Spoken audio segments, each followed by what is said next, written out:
گزشتہ پیر کو ہندوستان کی قومی سلامتی کے مشیر اجیت ڈوبھال نے اچانک تل ابیب میں اسرائیل کے پی ایم بنجامن نتنیاہو سے ملاقات کی اور جنگ بندی و یرغمالیوں کی رہائی پر تبادلہ خیال کیا۔ اس ملاقات کو امید کی ایک کرن کے طور پر دیکھا جا رہا ہے۔ ناظرین، آواز دی وائس کے پروگرام بیچ بحث میں آپ کا خیر مقدم ہے۔ میں ہوں عبدالحی خان۔ ہمارا آج کا موضوع ہے اسرائیل حماس جنگ بندی، اجیت ڈوبھال سے نتنیاہو کی ملاقات، امید کی ایک کرن۔ عزیز ناظرین، اسرائیل حماس جنگ کو شروع ہوئے 6 ماہ سے زائد گزر چکے ہیں اور اس بیچ اسرائیل اور فلسطین بہت کچھ گنوا چکے ہیں۔ فلسطینیوں کا بہت بڑے پیمانے پر جانی نقصان ہو رہا ہے۔ جنگ بند کرنے اور یرغمالیوں کو رہا کرنے کی کوششیں ہر سطح پر جاری ہیں۔ اقوام متحدہ میں قراردادیں بھی منظور ہو چکی ہیں۔ رابطہ عالم اسلامی بھی اپنی سی کوشش کر چکا ہے۔ سعودی عرب اور قطر بھی ثالثی کر چکے ہیں اور جنگ ہے کہ رکنے کا نام نہیں لے رہی ہے۔ ملکوں میں تباہی کی چھوٹی بڑی وارداتوں نے قصے اور کہانی کی شکل اختیار کر لی ہے۔ اب اگر کچھ باقی رہ گیا ہے تو وہ صرف میڈیا کے ذریعے ویڈیو دیکھ کر اور تباہی کی خبریں پڑھ کر اظہار افسوس۔ ہندوستان جو ہمیشہ ہی اس جنگ کو انسانیت کے خلاف بتاتا رہا ہے اور دونوں ہی ملکوں کو اس کی تباہی سے آگاہ کرتا رہا ہے۔ جنگ کے تازہ حالات یہ ہیں کہ مختلف ذرائع سے اسرائیل سے رمضان المبارک سے قبل جنگ بندی کی اپیلیں کی گئیں، لیکن وہ اس کے لیے تیار نہیں ہے۔ آخر مایوسی کے اس ماحول میں گزشتہ پیر کو ہندوستان کی قومی سلامتی کے مشیر اجیت ڈوبھال اچانک تل ابیب پہنچے اور انہوں نے پی ایم بنجامن نتنیاہو سے جنگ بندی اور یرغمالیوں کی رہائی کے لیے ان کی اس کوشش کو امید کی ایک کرن کے طور پر دیکھا جا رہا ہے۔ ان ساری تبدیلیوں پر گفتگو کے لیے آج آواز دی وائس کے اسٹوڈیو میں موجود ہیں ڈاکٹر خواجہ افتخار احمد صاحب، جو بین الاقوامی امور اور اسلامی تاریخ کے ماہر ہیں اور انٹرفیتھ ہارمنی فاؤنڈیشن کے سربراہ ہیں۔ خواجہ صاحب، آواز دی وائس کے اسٹوڈیو اور ہمارے پروگرام بیچ بحث میں آپ کا خیر مقدم ہے۔ بہت شکریہ۔ جیسا کہ آپ کو معلوم ہے کہ ہندوستان کے N S A Ajit Doval ji گزشتہ پیر کو اچانک ہی تل ابیب پہنچے اور خاص طور سے انہوں نے جنگ بندی اور خصوصاً رمضان سے پہلے، رمضان کے موقع پر عبادت کا مہینہ ہے اور جس میں ہلاکتوں سے اور نقصان سے بچنا چاہیے، اس پر انہوں نے نتنیاہو سے بات چیت کی۔ اس بات چیت سے بڑی امیدیں جوڑی جا رہی ہیں،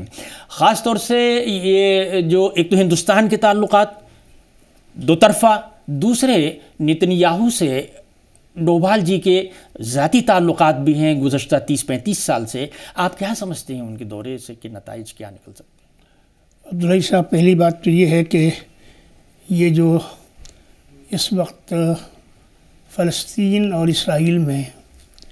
جو ایک تباہی کا عالم ہے اور جنگ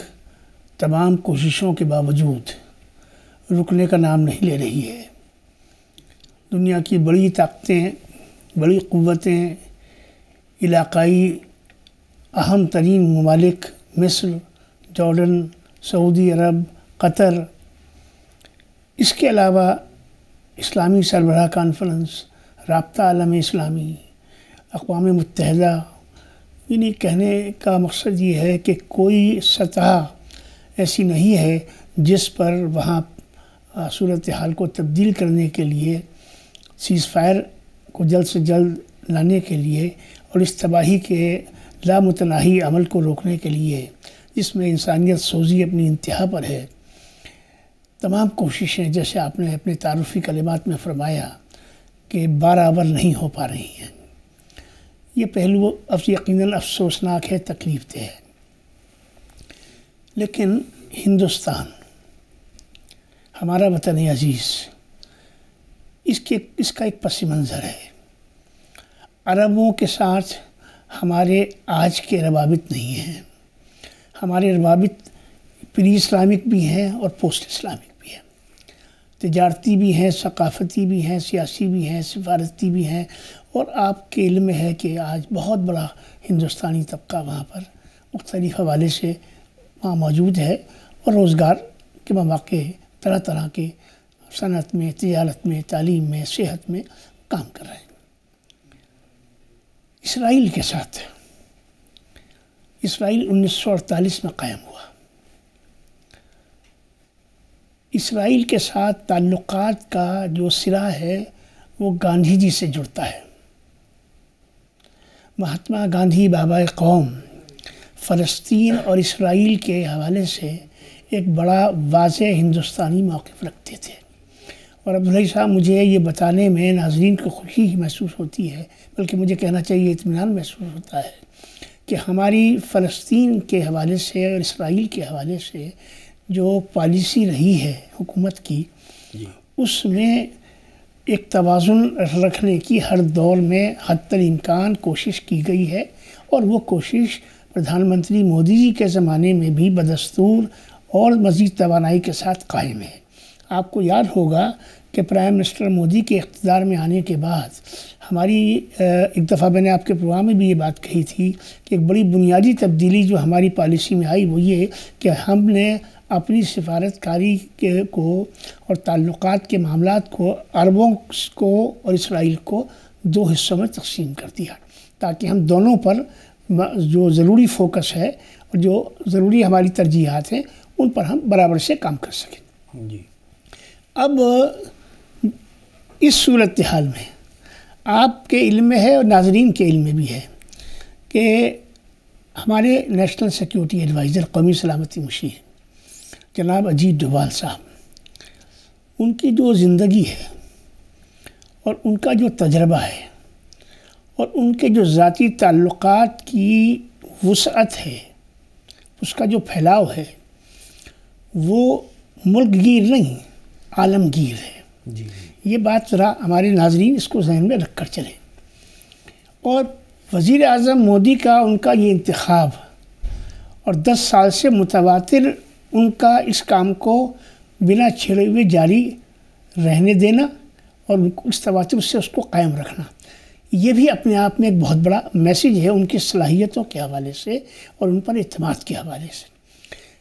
دوسرا پہلو یہ ہے کہ وزیر اعظم نریندر مودی جی کے اور وزیر اعظم بنجامن نتنیاہو کے درمیان بھی ایک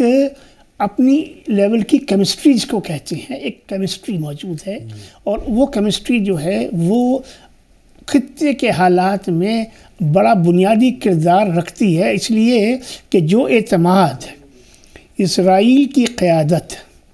اور اسرائیل کی عوام اور اسرائیل کی سول سوسائٹی آج ہندوستان پر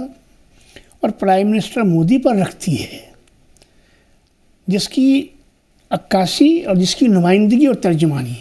اجیت ڈوبھال صاحب کرتے ہیں، اس میں یقیناً میں بڑے بھروسے سے یہ کہہ رہا ہوں، یقیناً وہ زمین موجود ہے جس کے تحت یہ جو دورہ بظاہر اچانک لگ رہا ہے، جو لوگ سفارتکاری کو سمجھتے ہیں، سفارتکاری میں اچانک بہت کم ہوتا ہے، ہر قدم بہت سوچ سمجھ کر اٹھایا جاتا ہے۔ تو اجیت ڈوبھال صاحب کا جو دورہ ہے خوش آئند ہے، بر وقت ہے، مجھے یقین ہے کہ اس ایک مضبوط گراؤنڈ ورک کے ساتھ وہ یہاں سے تشریف لے گئے ہوں گے، اور اس وقت سے تمام دنیا میں جبکہ تمام لوگ فیل ہو چکے ہیں، صرف ہندوستان ہی وہ ملک اور اس کی لیڈرشپ اور اس کا یہ جینیس ہے جس کی نمائندگی اجیت ڈوبھال صاحب کرتے ہیں، جس سے کہ ہمیں امید رکھنی ہی چاہیے کہ اس سے کوئی نہ کوئی بہتری کی طرف قدم بڑھے گا اور اچھے نتائج برآمد ہوں گے۔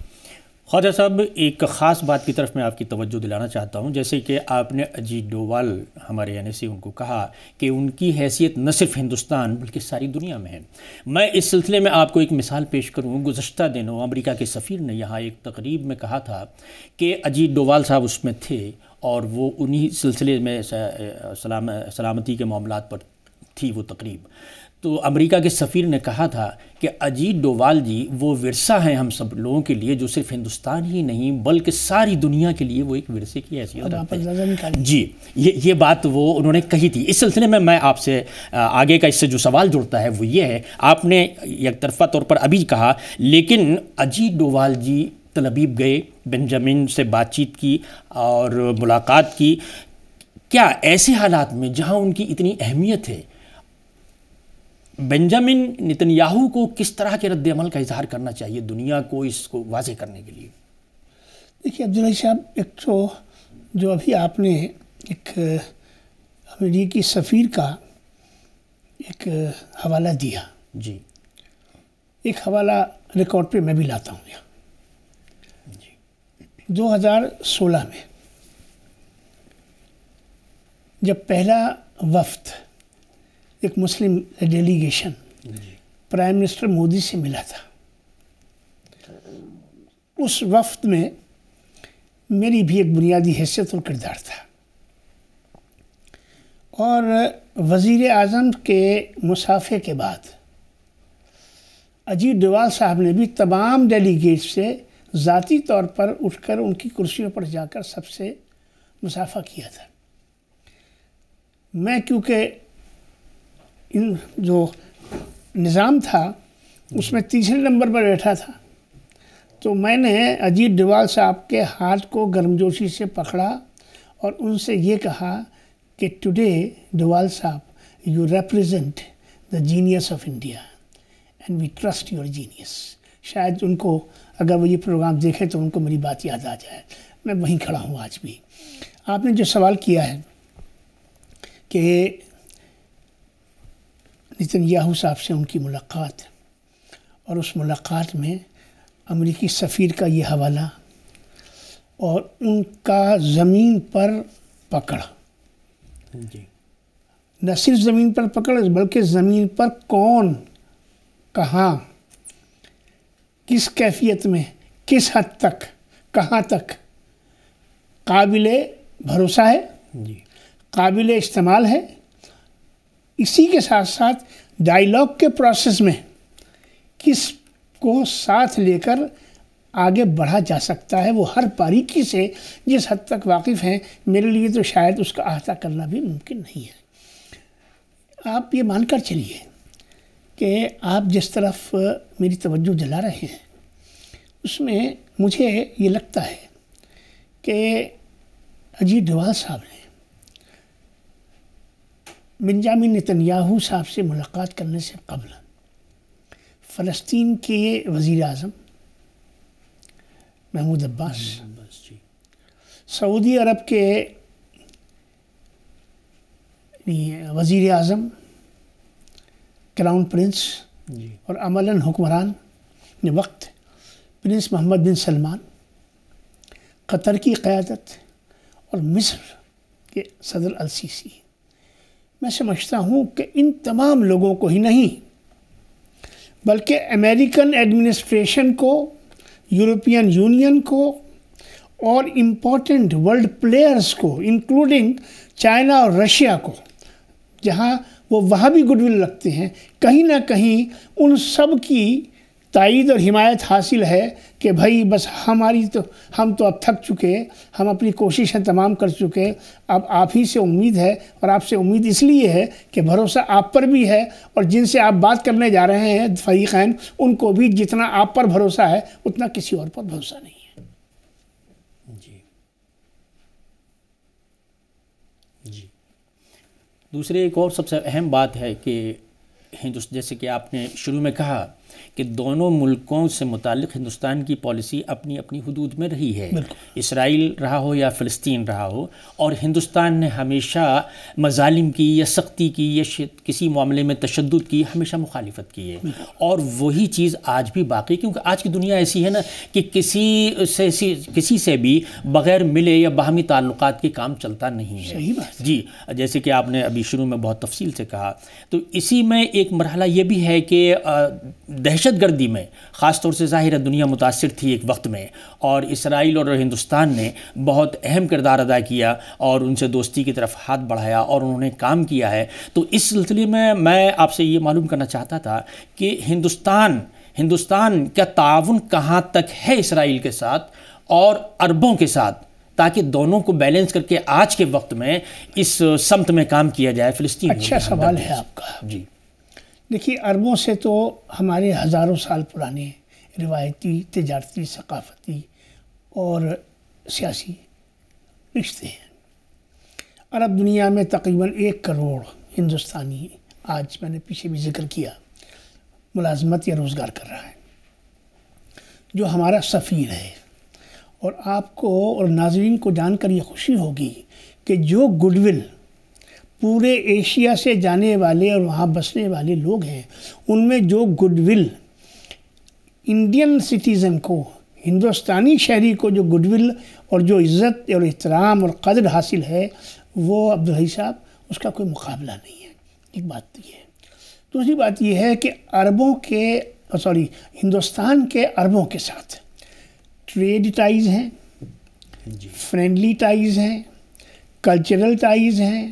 ایون ریلیجس بانڈز اور ریلیشن شپس ہیں۔ یہ ایک نہج ہے۔ فلسطین کے معاملے میں ہندوستان اور ہندوستان کی قیادت ہمیشہ سے ایک موقف کی حامل رہی ہے، اس کا ذکر پہلے ہو چکا۔ جہاں تک سوال اسرائیل کا ہے، ناظرین اس بات کو سمجھ لیں کہ اسرائیل کے ساتھ ہمارے اسٹریٹجک ریلیشن شپ ہیں۔ اسٹریٹجک ریلیشن شپ کا مطلب یہ ہوتا ہے عبدالحی صاحب، اگر میں آسان زبان میں اپنے ناظرین کو سمجھاؤں، کہ کی اور کور ایریاز میں، جس میں ڈیفنس آتا ہے، ریسرچ آتی ہے، sharing of sophisticated and sensitive technology آتی ہے، ان ایریاز میں جوائنٹ پروڈکشن اور کولیبوریشن آتا ہے، ورلڈ ڈپلومیسی اور کانفلکٹ ریزولوشن میں جوائنٹ اسٹینڈز، پوزیشنز اور پوسچرنگ آتی ہے۔ یہ ایک ڈومین ہے اسٹریٹجک اس کا، اور جس کو جب ہم اپنی جنگی تاریخ کو دیکھیں گے پاکستان کے ساتھ، تو ہمیں نہیں بھولنا چاہیے کہ ہمارے کئی دوست اس دور میں رہے، لیکن جو کردار اور جو تعاون اور جس طرح کی ٹیکنالوجی کی ہمیں اس وقت ضرورت تھی، اس میں جو ہمیں اسرائیل سے ملا، اس کی کوئی نظیر عبدالحی صاحب نہیں ہے۔ اس لیے یہ رشتے یہ سمندر کی طرح گہرے ہیں اور پہاڑوں کی طرح بلند ہیں، اور اس میں ہی سے کچھ نکلے گا۔ میں آپ کو یہ بتا رہا ہوں کہ یہیں سے کچھ نکلے گا اور کہیں اور سے کچھ نکل پائے گا نہیں۔ ایک سوال یہ بھی ہے ڈاکٹر صاحب کہ ہندوستان ہر شعبے میں اور ہر میدان میں ترقی کی منزلوں کو طے کرتا جا رہا ہے، بلا شک، اور آج کے دور میں اس کی ایک اہمیت بنتی جا رہی ہے، جیسے کہ ابھی آپ نے عرض کیا۔ تو میرا اصل میں یہی تھا سوال، اور آپ سے یہی جاننے کی کوشش ہو رہی تھی کہ اس وقت خاص طور سے فلسطین، اب وہ جو بھی ان کی دہشت گردی تھی یا ان کے اپنے آپسی غیر منصوبہ بند طریقے سے جو چل رہا ہے ان کے یہاں، یا اس کے حالات رہے ہوں، لیکن آج ضرورت ہے کہ ان کو ان کی جو بے بسی اور بے کسی اور جو مسائل اور جو بیماریاں جنگ کے ذریعے سے پھیلی ہوئی ہیں، ان کو تھوڑا مہلت دی جائے۔ تو اس سلسلے میں تھوڑا سا بتائیے ہمیں، اور یہ جو ابھی ریسنٹ دورہ ہوا ہے جس کو آج تیسرا چوتھا دن ہے، اس کے کچھ کہیں پر نتائج نظر آ رہے ہیں آپ کو؟ دیکھیے، دو پہلو، ایک تو دہشت گردی کا، اس پر بھی موقف واضح ہو جانا چاہیے۔ دہشت گردی ایک تمام دنیا کے لیے لعنت ہے، اس کا کوئی پازیٹیو اور کنسٹرکٹیو آسپیکٹ نہیں ہے، بڑی کلیئرٹی اس میں رہنی چاہیے۔ یہ صرف منفی ہے اور تباہی کا ضامن ہے، موت اور ہلاکتوں کی سوداگری کے علاوہ کچھ نہیں ہے۔ اس لیے ہم نے ایک بہت مدت تک نارتھ ایسٹ میں، پنجاب میں نیکسلائٹس کا عادی بھگت رہے ہیں، ہم کشمیر میں ہم نے بہت بڑا ایک دور سے ہم گزرے ہیں، ہمارا ملک گزرا ہے دہشت گردی کے۔ انٹیلیجنس نیٹ ورکنگ کی بڑی بھاری اہمیت ہے، اور اس میں اگر آنیسٹ شیئرنگ ہوتی ہے تو اس اس لعنت پر قابو پانے میں جو مدد ملتی ہے اور جو مدد ملی ہے، آج ہم اسی کی بدولت، جہاں ہماری اپنی کوششیں شامل ہیں، ہماری لیڈرشپ کی ڈائنامزم شامل ہے، لیکن اس کا ایک پہلو یہ بھی ہے۔ تو ٹیررزم کے معاملے میں اسرائیل اور انڈیا جو ہیں وہ بالکل آن سیم بورڈ ہیں، یہ بات کلیئر ہے۔ دوسری بات یہ ہے کہ جس کا آپ نے ذکر کیا کہ اس وقت جو فلسطین کا معاملہ ہے، دیکھیے فلسطین کا مسئلہ دو آزاد ریاستوں کے قیام کا مسئلہ ہے۔ تمام دنیا، تمام عرب دنیا، تمام مسلم دنیا، مائے ہمارے وطن عزیز کے اب سب اس کے حق میں ہیں، اس کا کوئی مخالف نہیں ہے۔ ان پرنسپل اسرائیل بھی کہیں نہ کہیں اس فارمولے کو ظاہر کتنا کرتا ہے اس کو چھوڑیے، لیکن کہیں نہ کہیں ایٹ ہارٹ وہ بھی جانتے ہیں کہ at the end of the day resolution lies in 2 state solution, یہ ایک بات کلیئر ہے۔ تیسری بات یہ ہے عبدالحی صاحب کہ اس وقت جو یہ منظر آپ کے اسکرین پہ دکھ رہے ہیں، میں اللہ کو حاضر ناظر جان کے کہتا ہوں، مسلمان کی حیثیت سے نہیں ہے، انسان کی حیثیت سے جی جو دیکھے گا اس کو روح کانپ جائے گی، اس کی یقیناً جی آنکھیں نم ہو جائیں گی اس کی۔ یہ منظر جی انسانیت کو دیکھنے پڑ رہے ہیں۔ اب اس کی دو صورتیں ہیں، ایک تو یہ ہے کہ میں کسی کو، ایک کو یا دو کو یا سب کو برا بھلا کہوں۔ آپ میرے مزاج سے واقف ہیں، جی میں کنڈمنیشن کا میں کبھی بلیو کرنے والا نہیں رہا۔ میں مشکل ترین حالات میں بھی امید کو تلاش کرتا ہوں اور کنسٹرکٹیو اور پازیٹیو کو تلاش کرتا ہوں، اور وہ 3 ہیں۔ ساری دنیا ہیومنیٹیرین ایڈ کے لیے اور ریہیبلیٹیشن کے لیے بے چین ہے۔ میرے لیے یہ اطمینان کا پہلو ہے۔ نمبر 2، میں اس عزم اور حوصلے اور جذبہ ایمانی کو بھی فلسطینیوں کی اصلاح میں تحسین پیش کرتا ہوں کہ وہ کس جانفشانی سے، کس دلیری سے اور کس استقامت سے اس صورتحال کا مقابلہ کر رہے ہیں۔ اور میں وہ کہنے جا رہا ہوں جو شاید کوئی دوسرا کہنے کی جرات نہ کرے۔ میں وزیر اعظم اسرائیل بنجامین نتنیاہو سے کہ اندر جو انسان بستا ہے، یقیناً وہ انسان بھی ان کو پریشان کرتا ہوگا کسی بھی دوسرے مہذب انسان کی طرح۔ آج حالات جس جگہ پہنچ گئے ہیں، جو اسرائیل نے دیکھا وہ انہوں نے کبھی نہیں دیکھا تھا۔ جو فلسطینی دیکھ رہے ہیں وہ انہوں نے اتنا کبھی نہیں دیکھا تھا۔ دونوں حدود پار کر گئے ہیں۔ ٹیکنالوجی فیل ہو گئی، لاجسٹکس فیل ہو گئی، حالات فیل ہو گئے، انسان کا ضمیر فیل ہو گیا، مگر ایک چیز باقی ہے، اور وہ ہے انسان، اور انسان کے دل میں موجود انسانیت۔ مجھے بھروسہ ہے کہ نتنیاہو بھی محمود عباس کی طرح اور ان تڑپتے بلکتے معصوم بچوں کی طرح، ان اپاہج نوجوانوں کی طرح، کہیں نہ کہیں ان کے دل میں بھی یہ جذبہ یقیناً جوش مارے گا کہ بس اب بہت ہو گیا۔ ناظرین، ابھی آپ اس سلسلے میں خیالات سن رہے تھے ڈاکٹر خواجہ افتخار احمد صاحب کے، جو ہمیں یہ بتا رہے تھے، جو ہم نے ان کے خیالات سے اخذ کیا کہ NSA اجیت ڈوبھال جی کی پہل نہ صرف ہندوستان بلکہ ساری دنیا کے انسانیت پرست عوام کی طرف سے سمجھی جانی چاہیے۔ ہم ان کے ان خیالات کے لیے ڈاکٹر صاحب بہت بہت شکر گزار ہیں کہ آپ ہمارے پروگرام میں آئے اور آپ نے حصہ لیا۔ آپ کا بہت شکریہ۔ ناظرین، بہت بہت شکریہ۔ اگلے ہفتے ہم اسی طرح کے پھر کسی اہم پروگرام کو لے کر آپ کے سامنے حاضر ہوں گے۔